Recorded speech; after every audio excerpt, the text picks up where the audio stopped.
السلام علیکم ورحمۃ اللہ وبرکاتہ۔ احباب، آج میں ان لوگوں کے لیے یہ پیغام لے کے آیا ہوں۔ پہلے میں نے یہ ویڈیو بنائی تھی جس میں اس کی ریکارڈنگ جو ہے وہ صاف آواز سنائی نہیں دے رہی تھی، اس لیے میں یہ دوبارہ پیغام جو ہے وہ ریکارڈ کر رہا ہوں ان مریدین کے لیے جو لوگ کسی سلسلے میں جن کی نسبت ہے، یا وہ لوگ جو کسی سلسلے میں جو ہے ابھی یہ خواہش رکھتے ہیں کہ ہم کسی کے مرید ہوں، تو ان لوگوں کے لیے یہ میں آج ایک اہم پیغام لے کے آیا ہوں۔ سب سے پہلے تو میں ان لوگوں سے مخاطب ہوں جو 15-20 سال سے 30 سال سے جو کسی آستانے سے منسلک ہیں یا وابستہ ہیں، یا کسی مرشد کامل کی صحبت جن کو میسر ہے۔ اور اس کا مقصد یہ تھا کہ کافی لوگوں نے مجھے اس بارے میں سوال کیا تھا، تو ان کا جواب دینے کے لیے میں یہ ویڈیو بنا رہا ہوں، تاکہ ایک نے اگر سوال کیا تو دوسرے لوگ جو ہیں ان کو بھی اس کا جواب مل سکے۔ اگر کسی کے پیر و مرشد اس دنیا سے پردہ کر جاتے ہیں، ظاہری طور پہ وہ پردہ کر جاتے ہیں، وصال ہو جاتا ہے ان کا، تو وہ لوگ پریشان ہوتے ہیں کہ اب ہم لوگ وہ تعلیم کہاں سے لیں گے۔ اور دوسرا یہ جو چیز ہے کہ ہماری جو روحانیت ہمیں 20-25 سال میں جو چیز ہمیں نصیب ہوئی، تو کیا وہ روحانیت کوئی دوسرا شخص جو ہے جو پیر و مرشد کے بعد اس آستانے کو چلا رہا ہے، خواہ ان کا کوئی سجادہ نشین ہے، ان کی اولاد میں سے کوئی ہے، ان کے خلیفاؤں میں سے ہے کچھ، یا کوئی ایسا شخص جو ان کا کوئی مرید آگے اس سلسلے کے نظام کو چلا رہا ہے، تو کیا اس کو یہ اختیار حاصل ہے کہ وہ آپ کی روحانیت سلب کر لے، آپ سے کوئی بھی چیز واپس لینے کا مجاز ہے؟ تو میں اس لیے یہ پیغام لے کے آیا ہوں۔ دیکھیں، وہ جو سجادہ نشین ہے وہاں، جو منتظم اعلیٰ اس نظام کو چلانے والا شخص ہے، وہ آپ کو اپنے آستانے سے بے دخل تو کر سکتا ہے، کیونکہ اب امیر تو وہی ہے اس آستانے کا، وہ آپ کو بے دخل کر سکتا ہے آستانے سے۔ آپ سے آپ کی روحانیت جو ہے وہ آپ کو سلب نہیں کر سکتا، آپ کی روحانیت۔ یہ چیز ذہن میں رکھیں، کسی کو بھی یہ اتھارٹی حاصل نہیں ہے کہ آپ سے آپ کی روحانیت جو ہے، آپ کو روحانی کوئی چیز، کوئی درجہ، کوئی مقام اگر ملا ہے تو وہ آپ سے چھین سکے۔ یہ اختیار صرف اسی انسان کو حاصل ہے، اسی مرشد کامل کو ہے جس کے ہاتھوں میں آپ نے ہاتھ دے کر دستے بیعت ہوا، جس کے آگے آپ نے اپنے آپ کو فروخت کر دیا۔ آپ کی روح، جس کی روح پر، جس کی شخصیت پر، جس کے کردار پر، جس کی تعلیم و تربیت پر جو ایمان لے کے آئی کہ ہاں یہ اللہ والے ہیں، اور ان کی تعلیم جو ہے وہ نبی پاک صلی اللہ علیہ وسلم کی تعلیمات کے عین مطابق ہے، یہاں شریعت بھی ہے اور طریقت بھی ہے۔ اس ایک شخص کو جس کی آپ نے غلامی اختیار کی، اس کے علاوہ کسی کو یہ اختیار ہی حاصل نہیں ہے کہ آپ کا کوئی روحانی مقام یا مرتبہ یا کوئی چیز آپ کی روحانیت وہ سلب کر سکے۔ یہ سب سے پہلے ذہن میں رکھیں، بلکہ اس شخص کی اولاد کو بھی یہ چیز حاصل نہیں،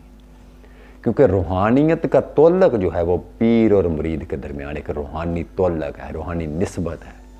اور اس لنک کو دوسرا آدمی وہ ختم نہیں کر سکتا، منقطع نہیں کر سکتا۔ تو بڑے ایسے لوگ ہیں جن کو بعد میں یہ مختلف سجادہ نشین جو بیٹھے ہوئے ہوتے ہیں یا ایسے امیر بنے ہوتے ہیں سلسلوں کے، وہ لوگوں پہ ایک خوف کریٹ کرتے ہیں، خوف کا تسلط ان کے اوپر ان کا غالب ہوتا ہے کہ ہم یہ کر دیں گے، آپ کو یہ کر دیں گے، تمہارا نقصان بڑا ہو جائے گا۔ تو کوئی اس چیز میں سے آپ کو پریشان ہونے کی ضرورت نہیں ہے، کوئی انسان آپ کا نقصان نہیں کر سکتا جب تک کہ آپ کا رب نہ چاہے۔ جب تک آپ کا رب یہ نہ چاہے گا، کوئی شخص آپ کو نقصان نہیں دے سکتا، نہ آپ کی روحانی زندگی کو۔ آپ کے لیے یہ فرض ضرور ہے کہ اگر آپ کے پیر و مرشد نے حکم دیا کہ میرے بعد اس سلسلے کو یہ شخص چلائے گا، تو اس کی اتباع کریں، اس کے حکم کی بجا آوری کریں۔ لیکن اگر اس کا حکم سلسلے کی اس تعلیم کے منافی ہے، مخالف ہے، یا دین کے منافی ہے، تو وہاں آپ پہ کوئی چیز جو ہے وہ فرض نہیں ہے، کوئی چیز آپ پہ لاگو نہیں ہوتی کہ آپ اس کے حکم کے پابند ہیں، جو حکم آپ کو دین کے خلاف دیا جا رہا ہے، یا ایسا حکم دیا جا رہا ہے جس میں فتنے یا فساد برپا ہونے کی شر کا عنصر اس حکم کے اندر پوشیدہ ہے، اور دین اس کی اجازت نہیں دیتا، وہاں پہ آپ کی حد جو ہے وہ حکم کی وہ ختم ہو جاتی ہے۔ کیونکہ آپ کو وہی چیز ماننی چاہیے، وہی تسلیم کرنی چاہیے جس کے اندر مخلوق کی بھلائی پوشیدہ ہے یا خیر پوشیدہ ہے۔ جس چیز میں فتنہ پوشیدہ ہے، شر پوشیدہ ہے، وہاں آپ اس کے حکم کے پابند نہیں ہیں۔ اس کی اطاعت کرنا جب تک کہ وہ صراط مستقیم پر ہے آپ پر لاگو ہے۔ جب وہ شخص ہی صراط مستقیم پہ نہ ہوگا تو آپ پہ کوئی پابندی نہیں ہے، آپ اس معاملے میں آزاد ہیں۔ تو یہ میں اس لیے پیغام لے کے آیا تھا کہ یہ نظام تیزی سے جو ہے اس وقت آستانوں پہ جاری و ساری ہے، اور یہ چیز دن بہ دن جو ہے عروج پکڑ رہی ہے۔ تو آپ جو ہے وہ ان چیزوں کو سمجھیں، ان چیزوں کی سمجھنے کی کوشش کریں، اور ان لوگوں کی غلامی سے باہر نکلیں جو آپ کو اپنا غلام بنا کے جو ہے وہ آپ کی خودداری کو جو ہے وہ ضرب لگاتے ہیں، آپ کی عزت نفس جو ہے وہ پامال کرتے ہیں، اور آپ سہمے ہوئے رہتے ہیں کہ پتہ نہیں جی ہم نے کچھ گستاخی کر دی تو ہمارا یہ ہو جائے گا، نقصان ہو جائے گا۔ میں نے اپنے پیر و مرشد سے ایک دفعہ ایک سوال کیا تھا، میں نے ان سے یہ عرض کی کہ اگر کوئی شخص میری شکایت آپ کے آگے لگاتا ہے تو یعنی ایک مثال دی تھی کہ کوئی بھی شخص جو ہے، کوئی مرید ہے، اس کی شکایت اگر پیر و مرشد کو لگائی جاتی ہے، پیر و مرشد کو اس مرید کا خیال بھی آ جاتا ہے اس کے بارے میں، اس شکایت کے باوجود اس کو خیال آ جاتا ہے شیخ کامل کو، تو کیا اس شخص کا، اس مرید کا نقصان ہو جائے گا؟ تو مجھے میرے پیر و مرشد فرمانے لگے اگر وہ سچا ہے اور اپنے راستے میں، اپنی طلب میں، اپنے معاملات میں اگر وہ صادق ہے، تو اگر پیر و مرشد کو خیال بھی آ جائے تو اس کا نقصان نہیں ہو سکتا، کیونکہ اس نے جو ہاتھ دیا ہے پیر و مرشد کے ہاتھوں میں، در حقیقت اس مرید نے اللہ کو گواہ بنا کے اپنا گواہ منتخب کیا ہے، اپنا رہبر منتخب کیا ہے۔ تو یہ کیسے ہو سکتا ہے کہ وہ آدمی اگر درست ہے، صحیح ہے، اس میں کوئی عیب نہیں ہے، سلسلے کی تعلیم کے مطابق زندگی گزار رہا ہے، اپنے پیر و مرشد کے احکامات کے مطابق زندگی گزار رہا ہے، تو دوسرا شخص جو ہے وہ اگر اس کی شکایتیں لگائے گا تو اس کا نقصان کیسے ہو سکتا ہے؟ تو اس لیے یہ قطعاً گھبرانے کی آپ کو ضرورت نہیں ہے، اور ان چیزوں کو سمجھیں، اور ان لوگوں کی اس ذہنی قید سے جس میں آپ کو اس نے قید کر رکھا ہے اس سے چھٹکارا حاصل کریں، اور ان لوگوں کے ان فریب اور مکروں میں آپ مت گرفتار ہوں۔ ان کے پاس کوئی ایسی طاقت نہیں ہے کہ آپ کی روحانیت کو سلب کر لیں گے۔ یہ شجرہ شریف جو ہے وہ بھی لینے کا اختیار کسی سجادہ نشین کو نہیں ہے،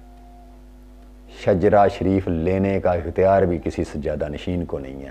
کسی آستانے کے امیر کو نہیں ہے آپ کے شیخ کے سوا، کیونکہ آپ نے شجرہ طریقت جو ہے وہ اپنے مرشد سے لیا تھا،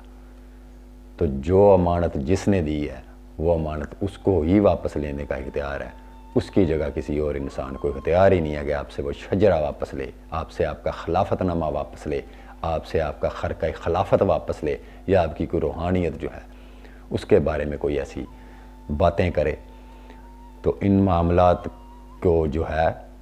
سمجھیں، اور ایسے لوگوں کا خود کو شکار ہونے سے بچائیں جن کی اپنی کوئی روحانیت نہیں ہے۔ جو لوگ دوسروں کو یہ کہتے ہیں کہ میں تیری روحانیت سلب کر لوں گا، در حقیقت وہ اپنی روحانیت سے جو ہے وہ دستبردار ہو چکے ہوتے ہیں، ان کی کوئی روحانیت باقی نہیں رہ جاتی، جو بلا وجہ مخلوق خدا کو تنگ کرتے ہیں ان کی اپنی کوئی روحانیت نہیں ہوتی، اپنے روحانی درجے سے وہ لوگ معزول کر دیے جاتے ہیں۔ تو ان لوگوں کی ایسی روش سے بچیں۔ دوسرا ایک اور بات آپ سے میں عرض کرنے آیا ہوں، کم از کم اگر 1,00,000 مرید یا 1,00,000 انسان ہیں اس راستے پہ چلنے والے، تو ان 1,00,000 لوگوں میں ایک مرید صادق ہوگا، وہ سارے کے سارے مرید صادق نہیں ہوں گے۔ اسی طرح کم از کم 1,000 جو شیخ خود ہونے کا کہتے ہیں کہ ہم شیخ ہیں، تو ان 1,000 مرشدوں میں سے کوئی ایک مرشد کامل ہوگا، سارے کے سارے جو ہے وہ مرشد کامل نہیں ہوں گے۔ جس طرح مرشد کامل نایاب ہے اسی قدر مرید صادق جو ہے بلکہ وہ مرشد کامل سے بھی نایاب ہے، یہ ذہن میں رکھیں۔ کم از کم 1,00,000 لوگوں میں کوئی ایک مرید صادق ہوگا۔ اسی لیے داتا گنج بخش جویری رحمۃ اللہ علیہ سے جب ایک شخص نے سوال کیا کہ کسی مرشد کامل کے بارے میں بتائیں، میں ان کی غلامی اختیار کرنا چاہتا ہوں، تو آپ نے فرمایا کہ مرشد کامل تو بہت مل جائیں گے،